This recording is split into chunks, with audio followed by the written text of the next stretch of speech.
Now, let's quickly jump to the first topic of our discussion today. Ever since the DPRK began expanding the range of its missiles, Hawaii has been at the front line of the United States. Just last Saturday, terror and anger were triggered in Hawaii after a false emergency alert for a ballistic missile was sent out. Despite an apology from the state government officials, residents are demanding more answers and urge actions at the federal level to solve the DPRK crisis. An alert that broke the peace in Hawaii. Residents received a government warning on their phones which told them to seek immediate shelter due to an incoming ballistic missile threat. The island fell into huge panic with people rushing to safety. Some abandoned cars on the highway, others gathered at home to wait for what seemed like an inevitable blast. My brother was just about to leave for his class, and he told us that he got a threat on his phone. It said there's a bomb threat, a ballistic missile threat, and so we all freaked out. Part of the message that made me panic was, this is not a drill.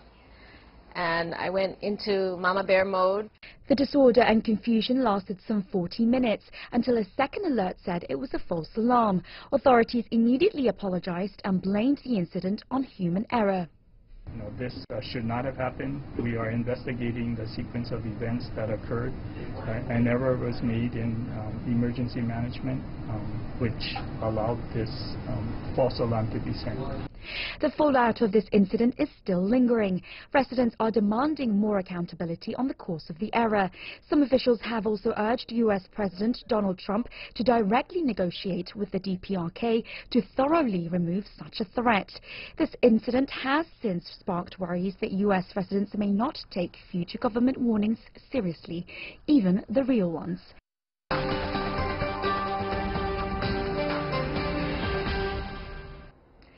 To find out more about Hawaii's false alarm and its implications about how the DPRK issue is being looked at by the rest of the world, let's turn to our panel. Joining us in Beijing studio, Zhao Tong, who is a fellow in the Carnegie's Nuclear Policy Program based at the Carnegie-Tsinghua Center for Global Policy. Welcome to our program, sir. Also from Boston in the United States, Jim Walsh, Security Studies Program, Massachusetts Institute of Technology. Welcome back, sir, to our program. Also welcome back in Moscow, Russia, Dmitry Babich, political analyst from Sputnik International News Agency. Good to see you as well. Let me start with you, Mr. Walsh. You are not living in Hawaii. Congratulations. So you didn't have to suffer that half hour of extreme fear. That's but right. Tell us exactly what went wrong and can that system be fixed? Well, what went wrong is that they had a very simple notification system using a computer where there was a drop-down box and the operator could select drill or actual warning, and he selected the wrong thing with his mouse. He clicked on the wrong button and it set off this deeply regrettable incident. As to your second question, which is the more important one, can it be fixed? Yes, it should be fixed by not doing this. They should not be having an alert system at all. There is no defense against nuclear weapons. When you read their own suggestions on the Hawaii Civil Defense website, they say if you're driving, pull over and your car safely by the side of the road and then lie on the floor of your car. I can tell you, as a nuclear expert, that will do nothing. That will do nothing to save you or protect you. There is no defense against nuclear weapons. Okay. The U.S. learned that in the 1960s when it shut down its civil defense program, but we appear to have forgotten the lessons of the Cold War. The lessons of the Cold War is not only about this false alarm. It is much more than that. Mr. Zhao, here in Beijing, there were mistakes made earlier. Even though none of those mistakes eventually was corrected, quote-unquote, by real action, which is fortunate. But help us understand what were some of those earlier mistakes of the so-called warning and the possible actions could be taken by the United States in response to those warnings. Yes, we need to know that technologies will make mistakes, humans will make mistakes, the American nuclear system really depends on a range of sensors, such as satellites in outer space, ground-based radars for detecting enemy missile launch. And the American nuclear strategy demands that if there is a detection of enemy missile launch, the U.S. president should seriously consider immediately launching the nuclear weapons before the enemy missile detonate over its homeland. And under that nuclear posture, there were numerous cases in Cold War where technology errors, human errors almost led to an unnecessary nuclear war. Give us some of those specific examples so people really understand what we are talking about here. It's not something like a drop of a feather, but something very serious. Sir, go ahead. Right. In 1979, there was exercise tape that was mistakenly fed into the computer system of the North American Aerospace Defense Command. And that simulated a massive Soviet missile attack, which was not real, but was taken as a real threat. And the threat was reported to Brzezinski, the national security advisor of President Carter, and just before Brzezinski was about to pick up the phone to call the president to recommend a massive nuclear retaliation against the former Soviet Union. Right, there came a third message telling him that it was a false alarm. So that was a close call. And also during the... If the action were taken, what would it mean? It means the U.S. would launch hundreds, if not thousands, of nuclear missiles towards the Soviet Union, totally in mistake. Right. And after struck by nuclear weapons, yes, the Soviet will for sure launch its nuclear weapons back on the United States. So it's a mutual destruction scenario. Got it. And also during the Cuban Missile Crisis in 1962, at that time the Americans also deployed some nuclear missiles in Okinawa, Japan. And in one morning, the American military officer mistakenly transmitted authentic and real nuclear launch order codes to its missile operators. I see. And the missile operators were ordered to launch their nuclear missiles according to the pre-programmed targets, which means China, North Korea, and Vietnam was almost mistakenly struck by nuclear missiles for no good reason. Right. And that mistake was only prevented in the last minute. So there are many close calls in history, and we don't know some of these incidents until very recently. This is the extreme danger that we are talking about. The reason that we are doing this discussion is not just about the false alarm itself or how Hawaiians are being scared, but rather what does it mean when mistakes are being made by any of those interest parties and eventually have a mutual discussion for everybody involved, particularly in northeastern part of Asia. Let me go to you, Mr. Babich. Of course, the former USSR has been decades old already for us, you know, people that are of the 60s, 70s, and 80s generation. But talk about the possibility of mistake related to a nuclear war is nothing that we should just brush it off. Mr. Babich. You're absolutely right, and I want to agree with Jim Walsh and with Zhao Tong that there is no protection from a nuclear weapon, and mistakes can be deadly in this sphere. But also these mistakes, they're especially painful and they're especially dangerous when they happen on the background of increased tensions between countries. We all know the context of the US-North Korean relations, if I can call this relations, in the last few months. That's why this false alarm was so painful. And it's not just Mr. Trump's fiery rhetoric, you know, him talking about fire and fury. I would say that the whole ideology of regime change, when people can expect sudden military strikes from the United States, from other so-called democracies in order to make other countries better, make them change their regimes. This creates a situation of uncertainty. So, for example, take the story with Libya. You know, Colonel Gaddafi, thank God, destroyed his weapons of mass destruction just a few years before the war. Mr. Babich, we can focus on the nuclear issue if we can. But talking about this danger, there are things that all sides are trying to do in order to make sure the nuclear issue is going to be contained rather than spreading around even further. But Mr. Zhao, at this point, we see some events going on parallel. North and South Korea are talking to one another, should be applauded. But at the same time, in British Columbia, those countries that used to support the United States in the Korea War are gathering together, and without participation of China and Russia. People say this is confusing because you don't have interest parties all involved. What kinds of results can you have? You also have China's president talking to the US president, also parallel. Well, everything is going on. So you have all these different signs putting to positive direction, negative direction, pulling our attention in different ways. What is going on, Mr. Zhao? Yes, I mean, the U.S. has been emphasizing international unity against North Korea, but its recent practice regarding the Vancouver conference against North Korea doesn't fall in line with its rhetoric policy. What do you mean by they are not falling in line with the rhetoric policy? They say we are putting pressure, we want more sanctions, so that North Korea would think about the options that they have and therefore move to denuclearization. That's their argument. Yeah, the U.S. always wants China on board with its North Korean strategy, but as far as I know, Canada, initially the co-host of the conference, extended an unofficial invitation to China to attend.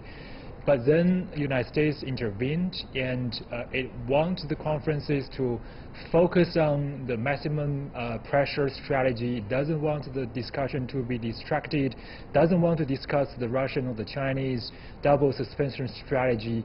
So that's clearly a signal that the U.S. only wants to resolve important international security issues through its own coalition of so-called like-minded countries, and doesn't want to really hear different voices. I think that's a recipe for disaster. Do you agree with that, Mr. Walsh? Is that about the like-minded people getting together? China and Russia certainly are not like-minded. Well, I agree that we're sort of in between and betwixt right now. What do I mean by that? On the one hand, we have what seems to be the possibility of improved relations between North Korea and South Korea around the Olympics and the symphony visit and all of that. At the same time, the international community is trying to build and hold on to the sanctions architecture that it's built. It doesn't want to see that dissolve just because the two parties are starting to talk a little bit. Because if it dissolves and then things return back to the way they were, you have to start all over. So it is a balancing act right now. Let me finally add, related directly to what we've been discussing, that today Japan had a false alarm. That's right. NHK had to apologize for saying that there was an alert. And also, you know, we're thinking about how the U.S. can make mistakes, and it has in the past. Remember that North Korea is a brand new nuclear weapon state. It does not have all the doctrine and all the practice and experience and safeguards that you would expect or hope for in a nuclear weapon state. So when we think about false alarms and mistakes, we should also be thinking about North Korea and the mistakes they may make as a brand new, inexperienced nuclear weapon state. And that is why the negotiations are going on in order to denuclearize the Korean Peninsula, which should be the ultimate goal. Mr. Babich, but on that point about where are we going from here, what do you say? You heard about the president of China and the United States talking to each other on the phone, talking about it's getting positive direction, and they want to sustain the momentum of this trend. Mr. Babich, what needs to be done from your perspective? Well, I think that the positive development between North Korea and South Korea is to be encouraged. We in Russia, we feel very bitter about the fact that the North Korean team may go to the Olympic Games in South Korea, and the Russian team won't be able to go, even though obviously North Korea is a much more closed state, and of course checking these people for doping is a lot more difficult than checking Russian athletes, but we have acquiesced to that. Because we want contacts, we want success between South Korea and North Korea. What is being discussed in Vancouver today, I think, is indeed counterproductive. And that was stressed by the Russian foreign minister yesterday. Because right at the moment when we have a glimmer of hope between North Korea and South Korea, the former participants in the Korean War, or on Seoul's side, they're meeting in Vancouver in order to discuss sanctions and enforcing sanctions against North Korea.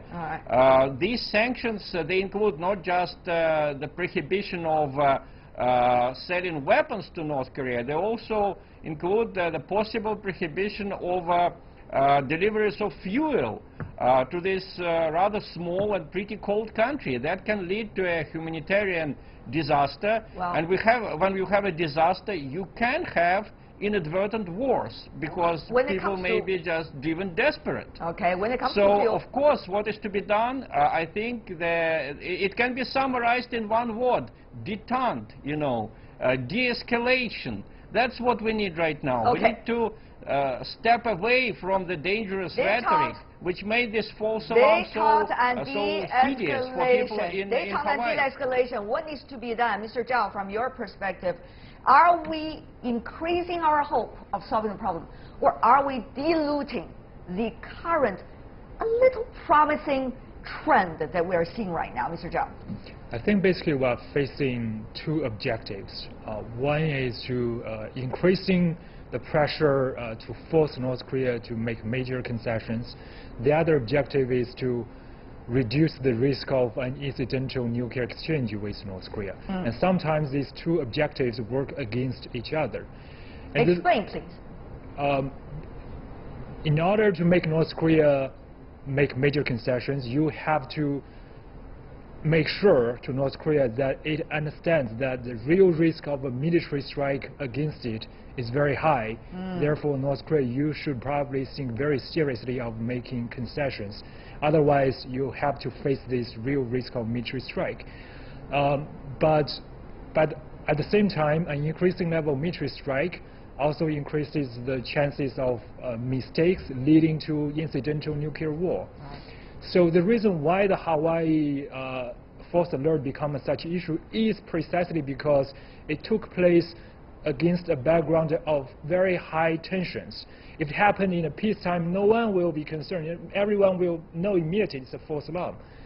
So it's highly important for everyone to know at this point that it's equally important to prevent an incidental nuclear war as to denuclearizing North Korea. Got it. I think countries need to reach basic consensus on this priority.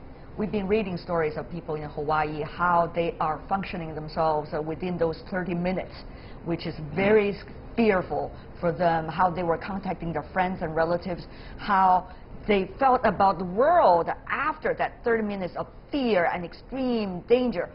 Mr. Walsh, what can we learn about what we really want for our world on this issue of the DPRK nuclear issue, on the issue of how parties have to work together so that nothing like that has to happen?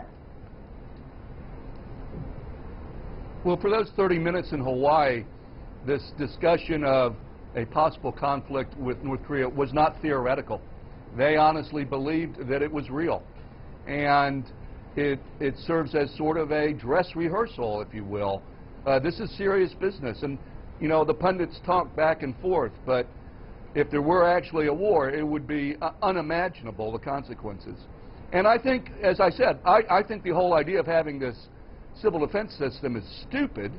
And we seem to have forgotten the lessons of the past.